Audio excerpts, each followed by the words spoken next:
They gave my inheritance to my brother behind my back. Said he needed it more. But at the next family dinner, I dropped a truth bomb that made my mom literally drop her glass. My folks gave my inheritance money to my brother without even telling me. Just handed it over like it was nothing. When I finally brought it up, they just said he needed it more than I did. But at the next family dinner, I said something that made Mom drop her glass right there at the table. It all started on a quiet Sunday afternoon. I remember it clearly now, though back then, it didn't seem like much, just a strange comment that fell off. I didn't think too hard about it at the time. Looking back, though, that's when things started to turn. We were all sitting around the kitchen table, just the usual kind of get-together. My parents were there, my older brother Caleb, and a couple of cousins who happened to be visiting. The house felt lively, full of voices and the sound of forks tapping on plates. It was one of those rare moments that actually felt like family. I'd just gotten back from a weekend trip, and like always, the conversation drifted over to me and whatever new thing I had going on. Not long before, my grandparents' estate had finally gone through, and I was left a chunk of inheritance. To be honest, I didn't really need the money.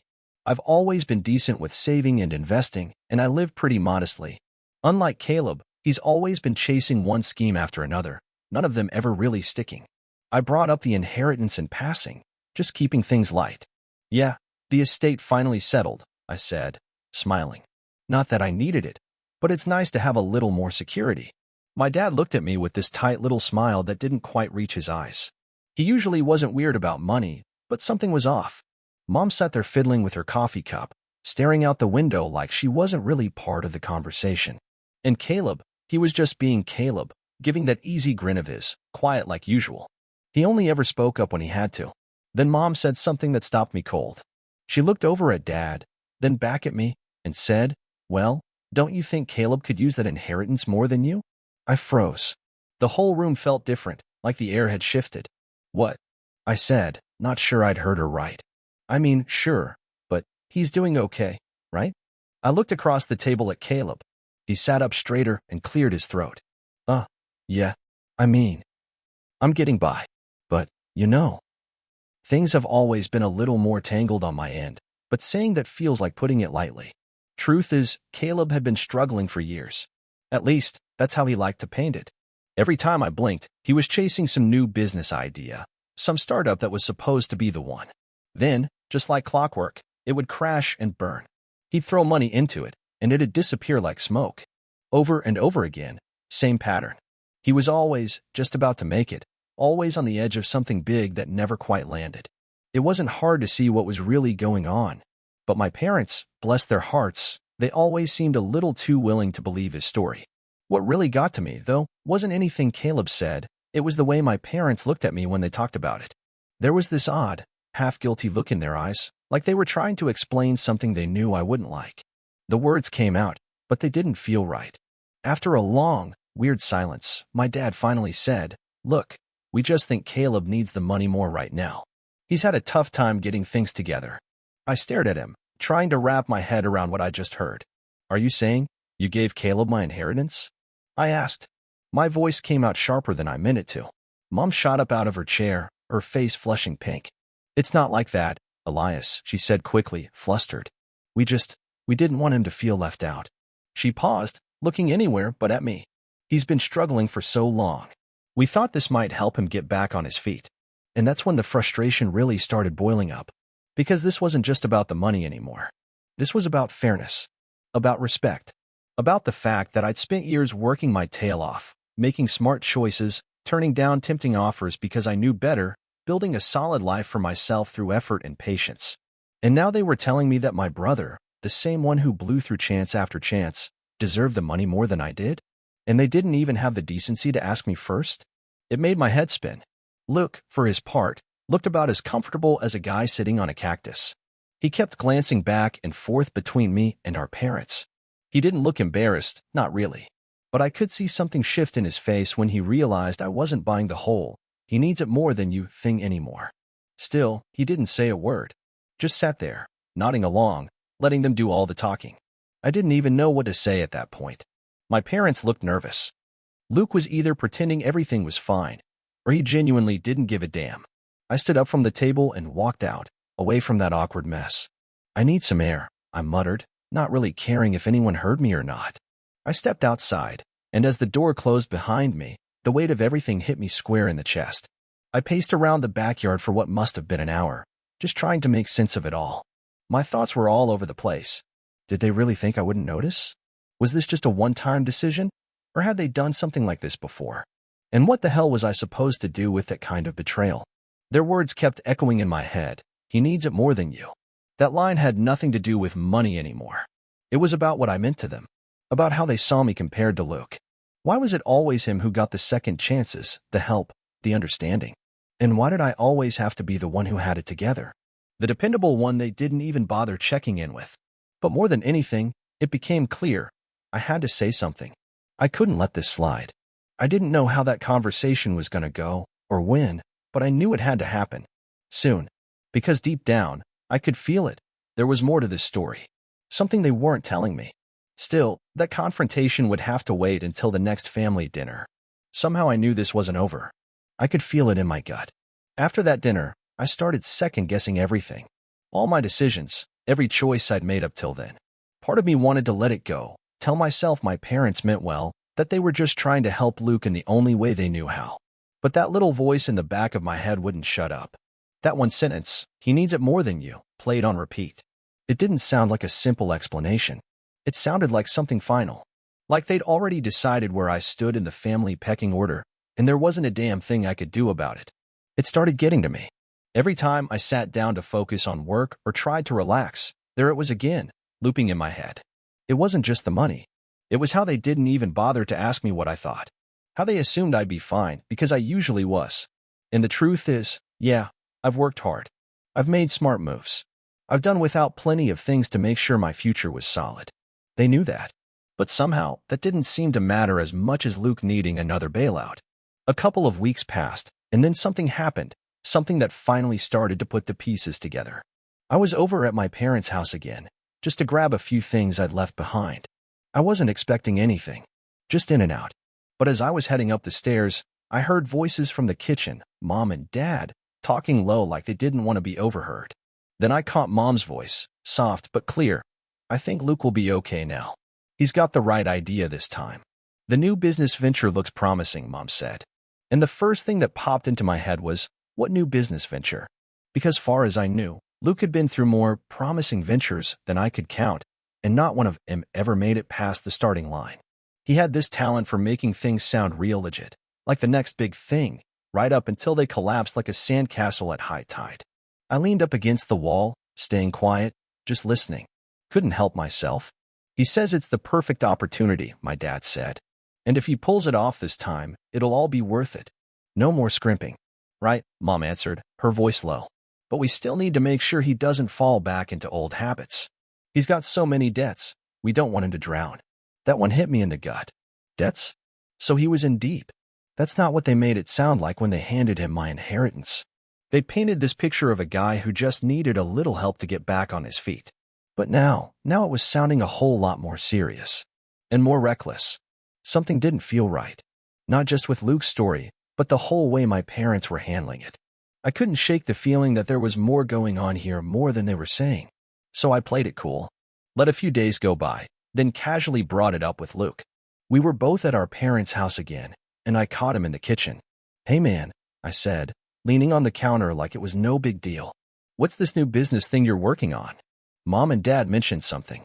Luke looked up quick, and just like that, his face shifted into that tight, uncomfortable look he always got when he felt cornered. "Oh, it's just something I'm putting together. Nothing huge," he said, brushing it off. "A friend of mine had an idea. We're working on it together." "A friend? Huh," I said, keeping my tone light. "That's cool. Sounds like you might have something solid going this time." "Yeah, well, we'll see," Luke said. His voice was guarded. "It's still early. I've got a few investors lined up already." "Investors?" That stopped me cold for a second. "Luke?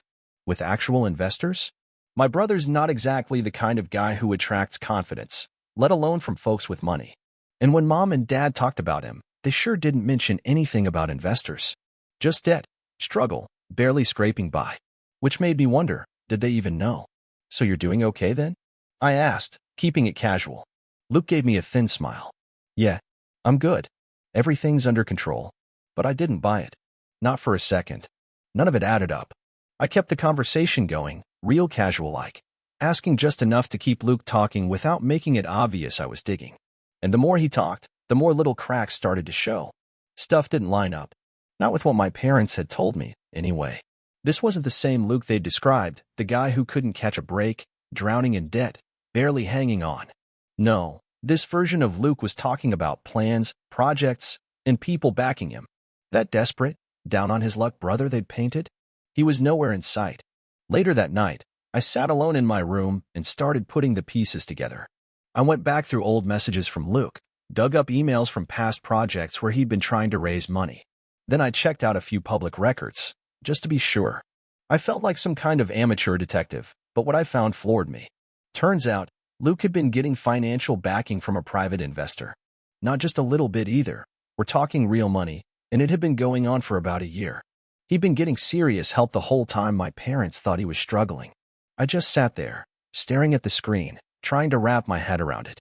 Everything they told me about him being broke, about how he needed that inheritance more than me, it was all wrong. Flat out wrong. I felt like a damn fool for not seeing it sooner. And yeah, I was mad at Luke. But what hit even harder was realizing my parents had been completely snowed by it. They'd swallowed the whole story, no questions asked. Meanwhile, I got brushed off like I didn't need to be part of the conversation. The next morning, I knew I had to talk to them. I needed answers. But I also didn't want to go in swinging without knowing everything. I wanted to be sure, to have my facts straight. So I waited. The next family dinner, that's when I'd bring it all up. And I wasn't going to let it go this time. The tension had already started building, and I could feel it coming to a head. I knew that conversation was going to change everything. Final update. I'd been dreading that next dinner all week. Just had this pit in my stomach about it. I couldn't sit through another night pretending everything was fine. Not after what I knew. There's only so much a person can swallow before they've had enough. I wasn't going to be quiet anymore. The night of the dinner came, and right away, it had that same weird vibe. Luke sat down at the far end of the table, all quiet and pleasant like usual. My parents were chatting about some trip they'd taken, acting like life was just peachy. And me? I was just sitting there, waiting for the moment. I couldn't shake the feeling that everything was building toward this. That fake, easygoing chatter? It felt like a cover. Like we were all pretending there wasn't this huge thing hanging over the table. We were playing house, pretending it was a normal night, when we all knew damn well it wasn't. And that made it worse. How normal everything looked on the outside. The smell of Mom's lasagna was thick in the air, and the clinking of silverware on plates almost made things feel normal. Too normal. Like the whole night had been rehearsed to look picture perfect. But underneath all that, everything was falling apart. I've been sitting with this knot in my gut, anger, disappointment, and this deep feeling of being left out. And the more I thought about it, the clearer it became. This wasn't just about the money anymore. It was about respect, about fairness, about being seen for who I really am, not just the responsible one who doesn't need help, but someone who deserves to be treated equally, someone who had a right to be part of the damn decision. After a few rounds of half-hearted small talk, I couldn't take it anymore. So, Luke, I said, keeping my voice calm, but there was an edge underneath it, sharp as a blade. How's that new business venture going? Last I heard, you were doing okay, but from what I've seen, there's a whole lot more going on than anyone let on. Soon as I said it, the table went dead quiet. Forks froze mid-air. All eyes shifted to me. Luke looked at me like a deer caught in headlights. Mouth half open, eyes wide. He didn't say a thing at first. My parents both stiffened. Mom's face turned a shade pinker, and Dad suddenly got real interested in adjusting his glasses. You know, it's a big opportunity, Luke said finally. He sounded defensive, like he was already bracing for what was coming.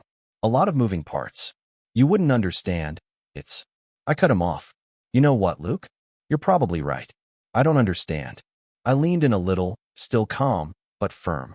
Because last time I checked, you were drowning in debt, struggling, remember? At least, that's what you and Mom and Dad said. But here's the thing. When I looked into it, I found something interesting. I watched the color drain from Mom's face. Her hand shook slightly as she reached for her glass, trying to play it cool. But I wasn't done. Turns out, you've been getting financial backing. Real investors. Big money. And none of us knew about it. Isn't that strange? For someone who's supposedly desperate. The room was holding its breath. So tell me, I said, voice still steady. Why didn't you say anything? Why didn't you tell me? Mom set her glass down harder than she meant to. It made a little thud on the table. She shot a glance at Dad, who looked like he wanted to disappear into his chair. Luke, though, he sat there, dead silent, clearly scrambling for a story. I didn't want to burden anyone, he said finally, voice low and shaky. But even he didn't sound like he believed it. His hand trembled as he reached for his wine. Oh, it's a burden now? I said, my voice rising just a touch. Well, guess what? I think I'm owed a burden too. You took what was mine. That inheritance money? It was supposed to be split fairly. You could feel the tension crackling in the air like a thunderstorm about to blow through. Mom's face had gone pale. Dad sat there like a statue, eyes blank, not saying a word. This wasn't the blow-up I thought it'd be. No shouting, no chaos, just this heavy, thick silence that settled over all of us. It was worse, honestly. Way worse. You didn't need it, Asher, Mom finally said, her voice trembling. Luke's been through so much, and you've always been fine. We thought we were doing the right thing. I was fine because I worked for it. I snapped, louder than I meant to. Even I was surprised at how hard it came out. You didn't even give me a say. You didn't ask me if I wanted the money, or if I could help Luke in my own way. You just decided I didn't need it. I paused, my chest tight. But now I get it. Tears welled up in Mom's eyes. I never meant to hurt you, she whispered. I thought I was helping your brother. He's always had such a hard time. By lying to me? I said. By stealing from me? That was it. I stood up, and I felt the anger finally take hold. I tried to stay level, tried to be reasonable, but I couldn't anymore. Luke still hadn't said a word. His face was red, and he looked like he'd rather be anywhere else. But he didn't speak up, didn't try to explain, and that silence said everything. I looked at him, really looked at him, and for the first time, I didn't see the struggling little brother who just couldn't catch a break. I saw someone who had played all of us, who had leaned on the sympathy of others while keeping his cards hidden. And yeah, I didn't want to be bitter, didn't want to be that guy. But after everything, I realized I was owed more than silence. I was owed the truth. I was owed a little damn respect. So I did something I'm not exactly proud of, but it felt right. I turned to my parents, looked Mom straight in the eye while she tried to hold it together, and said, well, I hope you enjoy being generous with Luke. Because I sold my share of the inheritance. Gave it all to charity. I let that hang in the air. It wasn't just to punish you, I added. I just didn't want a cent of it. If you think Luke's the one who needs it, fine. Keep it. I'm out. That stunned silence that followed. It was louder than any shouting match ever could have been. Mom looked crushed. Dad still didn't say a word. Luke couldn't even look at me. The rest of the dinner? Quiet as can be. No more small talk. No more pretending. Just silence and the sound of silverware on plates. I felt hollow, sure, but also weirdly free. Like something heavy had finally slid off my shoulders. I wasn't going to let them control the story anymore. If they couldn't see the truth, that was on them. I'd moved on. When I left that night, I knew something had shifted. I didn't need their approval. I didn't need their version of right and wrong. I'd said my piece. I'd done what I had to do for me. As for Luke, I don't know where things stand now. Maybe we'll talk again someday. Maybe we won't. But if there's one thing I learned through all this, sometimes the best revenge is just walking away.